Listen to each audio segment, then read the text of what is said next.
Letting go is one of the most profound spiritual techniques that you can have in quote unquote your spiritual toolbox, if you want to call it that. Whether you are looking to manifest more peace and well being in your life, or maybe you are on your own manifestation journey with some material goal and you're simply looking to improve how you show up for your manifestations. I came across the idea of letting go and surrendering through this wonderful book called The Power of Now 9 years ago, but I couldn't make sense of it. I thought I did, but as I mentioned before, 9 years down the line, somewhere in 2023, it clicked for me. And since then, I have used it to heal generalized anxiety and cure chronic insomnia that lasted for about 2 years at that point.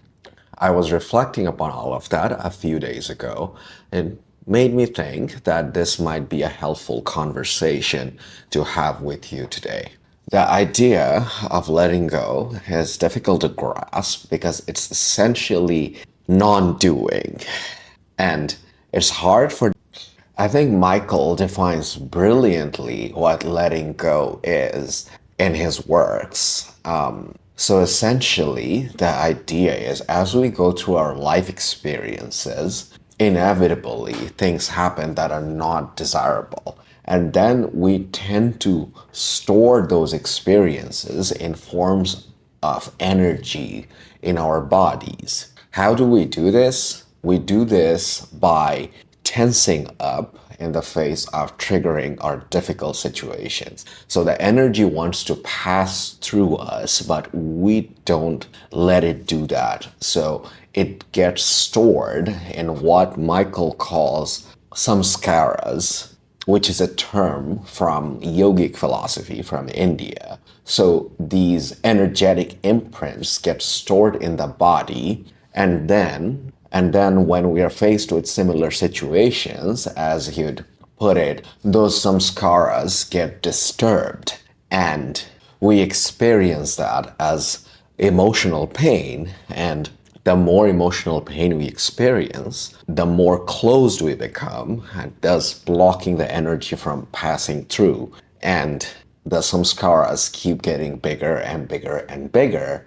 And then all we need is a slight provocation for them to get disturbed again. So we become very sensitive. I think this is a very helpful model when looking at our traumas and how triggering situations affect us. So, in a state of letting go, instead of closing or tensing up, we open our being, and that opening lets the energy to flow through us. Now, this is incredibly difficult to do because oftentimes it requires us experiencing the blocked energy or these intense feelings and then opening up in the face of it. In my personal practice, I have found that as I keep doing it more and more often, over time it gets easier. And in the book, Michael shares 3 techniques to do that. Now, if you're wondering why you'd want to open up in the face of triggering situations instead of closing down and protecting yourself, it's because to solve the problem at hand, or if we want to better the situation, we want to be fully present. We want to attend it with our highest wisdom and presence. This applies equally whether you are trying to do problem solving in your own life to better your quality of living, or you are trying to show up for your manifestations. We cannot respond to the demands of life if it brings us down or traps us energetically. In opening up and freeing those energy patterns, we free ourselves. And as we do, it leads to more flow, it leads to more presence. Life becomes effortless. I think that's a good promise. I know that might sound like a lofty promise, but in my experience with the techniques over the past 2 years, I would say what Michael suggests do deliver on that promise. So, on to the techniques. So, the brilliance of these techniques is that they're not complicated, they're fairly simple. You don't need to quote unquote understand them or worry about the neuroscience behind it, which I am guilty of doing a lot because I am a very analytical person. So it took me a lot of convincing to finally commit to them. But after I did, I found them to be incredibly effective, as I have already mentioned. That said, the first technique from the book is plain old positive thinking, or at the very least, neutral thinking. Now, how do we do that? So, the moment something difficult happens in our lives, maybe we're not feeling very well when we wake up in the morning, or someone cuts us off when you're driving to work, or maybe the weather hasn't been that great. We will notice, if we're paying attention, that the mind comes up with a story. It assigns labels to these situations.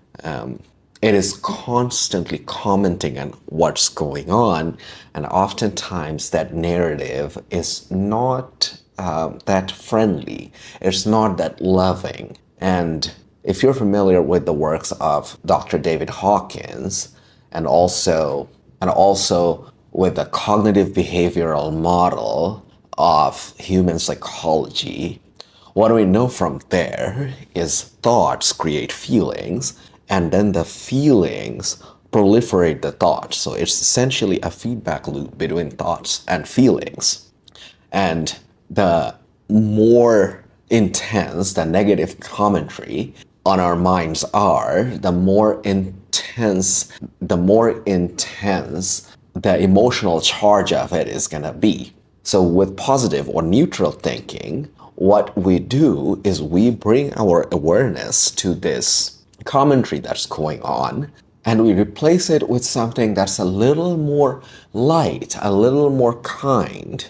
For example, if a coworker is not being nice to you, instead of going on a huge rant in your mind about it, you can just be like, going about that rant, it doesn't really serve me. So I'm gonna get on with my day because I have decided to experience more peace in my life. Or maybe someone cuts you off as you are driving to work, and immediately you notice this voice saying how people are not considerate, how they're rude, and you bring your attention to that and you tell yourself, I have made this commitment to practice letting go, which is going to lead to more well-being and more peace. So I'm just going to chill out.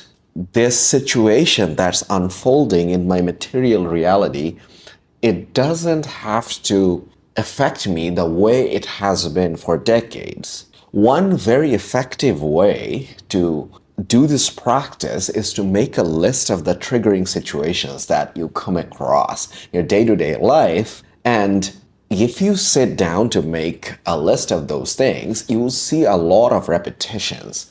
So you'll end up with a list of all the things, which shouldn't be that long, that you find triggering. And just doing that work will make you more aware when these situations do happen the next time.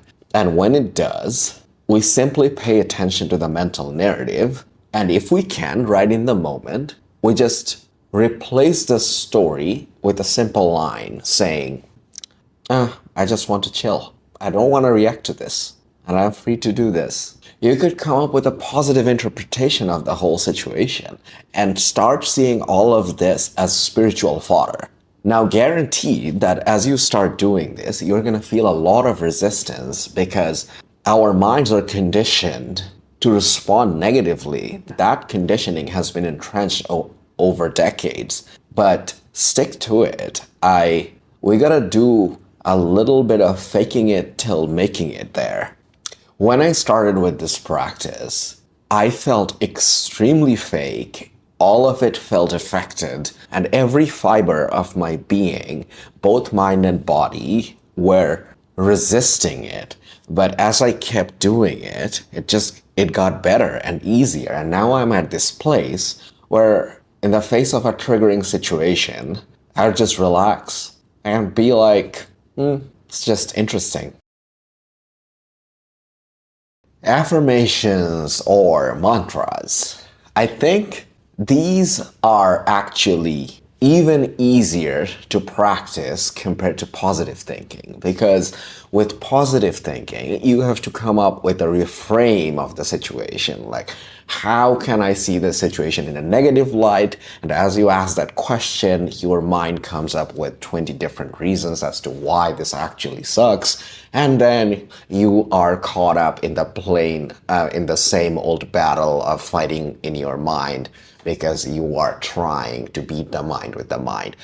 For some of you, it's going to work very well. And for those of you who find positive thinking or neutral thinking to be too difficult, or see your mind to be very resistant, affirmations are a great one. So when it comes to affirmations, we want to keep them simple. We want to make sure that we do find our affirmations believable. And because this is geared towards calming down your nervous system, or to quote a little bit of neuroscience, this is about activating about your parasympathetic nervous system instead of getting into fight or flight. I would recommend keep them as simple as possible. You could use a word or a mantra that speaks to you, and that could be something like peace, courage, love, gratitude. A lot of my viewers are familiar with the teachings of